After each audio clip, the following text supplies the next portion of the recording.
बिस्मिल्लाहिर्रहमानिर्रहीम। अस्सलाम वालेकुम दोस्तों, खुश आमदीद कहते हैं आपको अपने ही यूट्यूब चैनल पर एक और अपडेट के साथ आपकी खिदमत में हाजिर हूँ। फ्रेंड्स, पाकिस्तानी सऊदी अरब किस तरह पहुँच सकते हैं, क्या तरीक़ेकार है, बआसानी दाखिल हो सकते हैं। इस वीडियो के अंदर हम आपके साथ इस वीडियो को तफसीलात के साथ शेयर करेंगे कि पाकिस्तानी भाई अगर सऊदी अरब जाना चाहते हैं तो वो किस तरीक़ेकार से जा सकते हैं। वो कई दोस्त ऐसे हैं जो इस तरीक़ेकार से सऊदी अरब से अंदर दाखिल हो चुके हैं। तो दोस्तों, वीडियो की जानिब बढ़ने से पहले अगर आप हमारे चैनल पर नए मेहमान आए हैं तो चैनल को सब्सक्राइब करने के साथ साथ बेल के आइकन को लाजम प्रेस कीजिएगा। जो भी हम नया वीडियो बनाएंगे उसका नोटिफिकेशन आप दोस्तों तक तुरंत ही पहुंच जाएगा। वीडियो को लाइक कीजिए और इस वीडियो को ज़्यादा से ज़्यादा अपने दोस्तों के साथ भी शेयर कीजिएगा कि वो इसी तरीके के साथ सऊदी अरब के अंदर दाखिल हो सकते हैं। तो दोस्तों, वीडियो की जानिब बढ़ते हैं।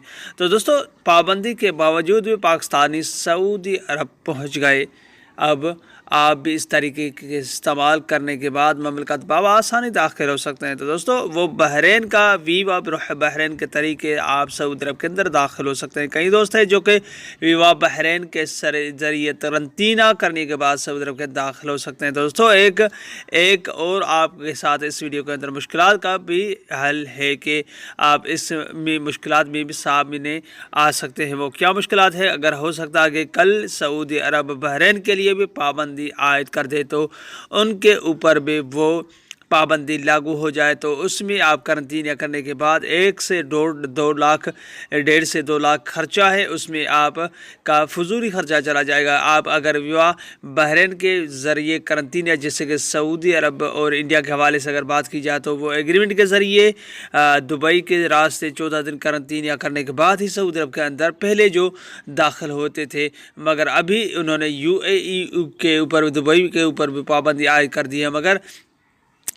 पाकिस्तानी के हवाले से अगर बात की जाए तो बहरीन वीवा के ज़रिए वो करंतना करने के बाद सऊदी अरब के अंदर दाखिल हो सकते हैं। तो ये आपकी मर्ज़ी है कि आप ख़र्चा करने के बाद जा सकते हैं तो जाइए, अगर ना जाना चाहें तो नहीं जा सकते हैं, क्योंकि फ़्लाइट्स का फ़िलहाल वेट करना चाहें तो आपकी मर्ज़ी है, क्योंकि फ़्लाइट्स अभी भी कन्फर्मेशन नहीं है कि कब बहाल की जाएंगी। क्योंकि सऊदी अरब के अंदर 17 मई के हवाले से अगर बात की जाए, जो सर्कुलर जारी किया गया कल, उसमें तो उन्होंने सिर्फ ये आगाही दी है कि सऊदी अरब जो पहले 31 मार्च को फ़्लाइट बहाल होनी थी वो 17 का बाद बहाल होनी है। तो दोस्तों, उनमें एक ऑप्शन दिया गया था कोरोना वायरस का, जिसमें यही कहा गया था कि इस सर्कुलर में कि कोरोना वबा की वजह से वो मुल्क में जो इस पाबंदी में लाहत हैं उनके ऊपर ये सर्कुलर नहीं है, सिर्फ ये सऊदियों के ऊपर है। तो उन्होंने ये नहीं कन्फर्मेशन की कि फ़्लाइट्स गैर मुल्कियों जो जिन पे पाबंदी आयद की गई है उनके लिए आखिर कब बहाल होंगे। तो दोस्तों, ये थी आज की अपडेट।